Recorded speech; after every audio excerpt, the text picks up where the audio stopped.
Guys नमस्ते and welcome back to my channel positivity with Richa. तो आज हम लोग रीडिंग करने वाले हैं जनरल कि नो कांटेक्ट सिचुएशन है अगर तो कब वो कांटेक्ट करेंगे आपको और क्या वो एक्शन लेंगे या नहीं। So let's start with the reading. Okay, तो मैंने कार्ड्स क्लेंस कर दी है। अब मैं आपके लिए कार्ड्स निकाल लेती हूँ। सो मैं बिहाइंड द सीन्स करूँगी कार्ड्स निकालना, तो जस्ट मिनट। तो निकाल लेते हैं cards.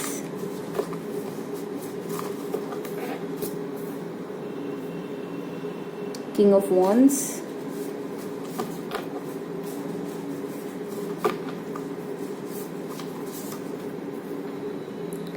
Five of wands,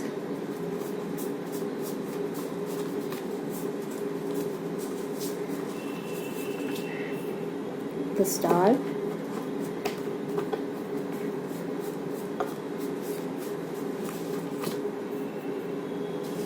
Nine of Wands, and one last card, King of Pentacles. Okay, तो सबसे पहले मैं आपको साइंस बता देती हूँ। फायर साइन सबसे ज़्यादा है और उसके बाद हमारे पास अर्थ साइन है। एयर साइन और वाटर साइन नहीं है, इवन दो मुझे वाटर का एक कार्ड दिखाई दे रहा है। ये मोस्ट प्रोबेबली सेकंड ये ओके, तो द स्टार के साइन से मुझे लग रहा है कि ये कैंसर हो सकते हैं आपके पर्सन। एंड फायर साइंस में है एरीज, लियो, सैज। लियो सबसे ज़्यादा उभर के आया। एंड अर्थ के तीनों साइंस ही हैं, टॉरस, वर्गो एंड कैप्रिकॉर्न के। तो रीडिंग स्टार्ट करते हैं आपकी। ओके, तो आपके जो पर्सन है वो, मैं आपके पास्ट एनर्जी बता देती हूँ। जो आपके पर्सन है वो बहुत ही ज़्यादा ज़िद्दी एंड इमेच्योर हो सकते हैं बिकॉज ऑफ द वॉन्ड्स। उन्होंने वो फ़िलहाल तो ऐसा महसूस कर रहे कि वो बहुत ही अकेले हैं, ठीक है। फाइव ऑफ वॉन्ड्स से मुझे ये लग रहा है कि वो बहुत ही ज़्यादा अकेले हैं। मतलब वो, उन्हें लग रहा है कि ना सब उनको छोड़ के चले गए हैं। एक वो आप पर भरोसा करते थे, वो आप भी चले गए उनकी लाइफ से। बट द स्टार के कार्ड से लगता है कि वो आपसे बहुत ही ज़्यादा प्यार करते हैं। आज भी वो आप ही को याद करते हैं एंड आप उनके लाइफ में एक स्टार की तरह हो। मतलब वो आपको ही सबसे ज़्यादा प्यार करते हैं। एंड ये भीड़ जो होता है ना, नाइन ऑफ वॉन्ड्स में बहुत ज़्यादा भीड़ होती है, बट उसमें भी वो एक चीज़ का इंतज़ार रहता है। मतलब इतने सारे भीड़ में भी वो आप ही को खोज रहे हैं। मे बी वो पार्टीज़ में जा रहे होंगे, मे बी वो मज़ा मस्ती कर रहे होंगे, लेकिन वो आप ही को खोज रहे हैं। वहाँ पर वो आपको याद करते हैं, मिस करते हैं। हाँ, आप सोच सकते हो अरे इनको तो कोई फ़र्क ही नहीं पड़ता, बट एक्चुअली में उन्हें बहुत फ़र्क पड़ता है। They miss you a lot.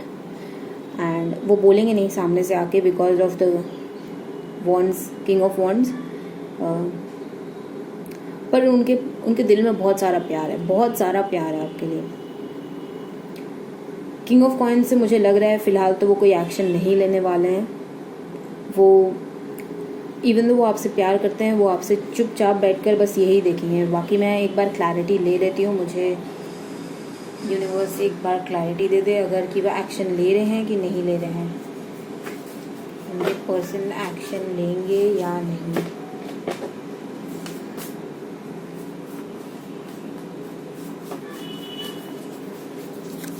Okay, two of swords. Okay, वो थोड़ा से कन्फ्यूजन में है। वो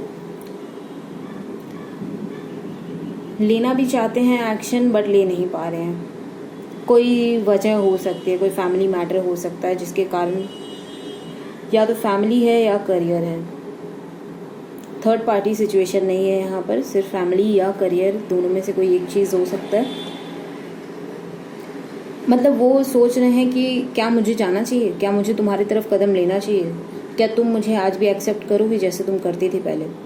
अगर मेल है तो वही एक ही बात है। मतलब जिन एनर्जीज़ पर मत जाइए, मैं जो भी मतलब बोलना चाह रही हूँ आप उसको अपने हिसाब से लीजिए। ओके, तो वो यही सोच रहे हैं कि क्या मुझे तुम्हारी तरफ कदम लेना चाहिए, क्या तुम मुझे एक्सेप्ट करोगे वापस। तो वही चीज़ के एक डिसीजन के कन्फ्यूजन में बैठे हैं कि मुझे जाना चाहिए नहीं जाना चाहिए। याद तो आपको बहुत करते हैं, मिस भी करते हैं, लेकिन जो ज़िद एक है ना दिल में कि मैं ही क्यों मैं जाऊँ उसके सामने, तो वो ज़िद लेके वो बैठे हुए हैं, बट एक्शन ले सकते हैं, चॉइस पे है उनके। तो यही था मेनली। कांटेक्ट कर सकते हैं आपको, लेकिन अगर ज़िद से ऊपर उठे तो ओके। तो मैं आपके लव मैसेजेस भी ले लेती हूँ, कुछ अगर अच्छा आया तो लेट्स सी।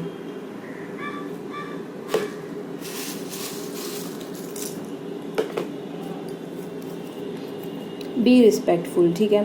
तो अगर किसी से आपके झगड़े हुए हैं या कुछ भी हुआ है और आपको लगता है कि आपने उसे गलत बात बोल दिया, तो उससे जाके सॉरी बोलिए और उसे रिस्पेक्ट कीजिए। हर कोई की रिस्पेक्ट कीजिए, छोटा बड़ा हर कोई की।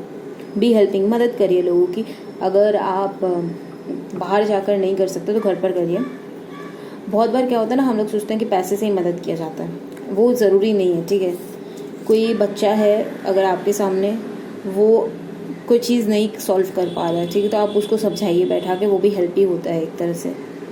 बी ऑप्टिमिस्टिक, मतलब इस सिचुएशन के बाद भी बुरा मत फील करिए अपने बारे में, मतलब पॉजिटिव सोचते रहिए, ठीक है। मैनिफेस्टेशन, तो आपको मैनिफेस्ट करना चाहिए इनको। मे भी हो सकता है आपके मैनिफेस्टेशन से इनका एक्शन आपकी तरफ हो, तो मैनिफेस्ट कीजिए। एंड मैनिफेस्टेशन के बहुत सारे वीडियोस आपको ऑनलाइन मिल जाएंगे। आई मिस यू, प्लीज़ सब ठीक कर लो। सो वो आपको मिस करते हैं, और क्योंकि उनके अंदर बहुत ज़्यादा ज़िद है, बहुत ज़्यादा ईगो है, वो सामने से नहीं आएंगे, तो वो आपसे कह रहे हैं प्लीज़ तुम ठीक कर लो सब। अगर आप करना चाहो तो कर सकते हो, it's your free will, don't force your self. भगवान पर भरोसा रखो, सब सही होगा। तो अगर आपने ऊपर वाले पर भरोसा छोड़ दिया तो वापस से भरोसा करने लगो, क्योंकि ऊपर वाला जो करता है ना, उसके पीछे कुछ ना कुछ वजह होती है। वजह जानना ज़रूरी नहीं है, बट कुछ तो अच्छा ही होगा उससे। मुझे तुमसे डर लगता है, तो आपके पर्सन आपसे डरते हैं। मैंने कहा ना, वो एक्शन लेने से डर रहे हैं, क्योंकि मे बी आप उनको वापस ना एक्सेप्ट करो, इसीलिए वो एक्शन नहीं ले पा रहे हैं। जबकि आप उनकी लाइफ में द स्टार हो, आप उनके जीवन का सबसे प्यारी चीज़ हो, आप उनके जीवन में। राधे कृष्ण की जोड़ी, आपकी जोड़ी राधे कृष्ण की है। और जैसे राधा कृष्ण हर टाइम लड़ते थे, झगड़ते थे, बट फिर वापस से एक हो जाते थे ना, तो यही जोड़ी है आप लोग की। लड़ाई झगड़े के बाद भी साथ रहोगे। जुलाई, अगस्त, सितंबर, अक्टूबर, तो ये 4 मंथ्स आपके लिए इम्पॉर्टेंट हो सकते हैं। और जुलाई में हम लोग हैं ही, एंड अगस्त नेक्स्ट मंथ आने ही वाला है। मेरे लिए मत रोया करो, तो आपके पर्सन कह रहे हैं मेरे लिए मत रोया करो, इवन दो वो आपको छोड़ कर गए हैं, बट स्टिल। मुझे भूल जाओ, सब खत्म हो चुका है। आपसे कह रहे हैं मुझे भूल जाओ, बट फिर भी मैं एक क्लैरिटी ले लेती हूँ इसके ऊपर। ओके, 2 आ गए। प्यार करती हो क्या, आपको भूलने के लिए कह रहे हैं, पर आपसे पूछ रहे हो क्या तुम मुझसे प्यार करती हो। मतलब आपसे प्यार करते हैं, बट आपको भूल जाने के लिए कह रहे हैं, क्योंकि बहुत लोगों की आदत होती है ना कि अपने दर्द को ना दबा कर सामने वाले को ऐसा दिखाएं कि ना मुझे कोई फ़र्क नहीं पड़ता। जैसे ये भीड़ में भी आपको खोज रहे हैं ना, आपको तो दिखा रहे हैं कि मुझे कोई फ़र्क नहीं पड़ता, मैं तो अपने लाइफ में एकदम कूल हूँ, बट एक्चुअल में बहुत मिस कर रहे हैं आपको, बहुत ज़्यादा। पार्टीज़ में भी जाते हैं, कहीं भी जाते हैं, आपको बहुत मिस करते हैं। घर वाले नहीं मान रहे वक्त दो, तो मैंने जैसे कहा फैमिली इशू हो सकता है या करियर इशू हो सकता है, तो इनके किसी एक के लिए फैमिली इशू आया। सो बिलीव कीजिए उन पर, अगर आपको सच्चे दिल से प्यार है तो वो वापस आएंगे। And don't take tension. मैं एक काम करते हैं ना, मैं आपके लिए गाइडेंस कार्ड्स बनाए हूँ, वो ले लेते हैं आज, कि आपको क्या चीज़ पर फोकस करना चाहिए और क्या चीज़ पर नहीं करना चाहिए। ओके, सो एक ही कार्ड लेंगे। ओके, सो एक कार्ड गिर गया, एंडिंग। सो कुछ एंड हो रहा है, तो उस एंडिंग से सीख लीजिए and don't fall for it, मतलब डोंट क्राई फॉर इट, ठीक है। जो एंडिंग होता है, एक एंड के बाद एक न्यू बिगिनिंग हमेशा होता है, क्योंकि यही नेचर का लॉ है। अगर कोई पेड़ गिरता है तो वहीं से एक नया पेड़ भी जन्म लेता है, तो हर चीज़ में एक एंड और एक बिगिनिंग ज़रूर होता है। तो इसको एक सबक की तरह मत लीजिए, मतलब एक सबक की तरह लीजिए, दुख की तरह मत लीजिए। ओके, सो यही था आपका रीडिंग। अगर पसंद आए तो चैनल को सब्सक्राइब करो, वीडियो को लाइक करो, एंड नीचे मैंने टेलीग्राम ग्रुप का लिंक दिया है, ज्वाइन करके बात कर सकते हो, ठीक है। Till then, bye bye.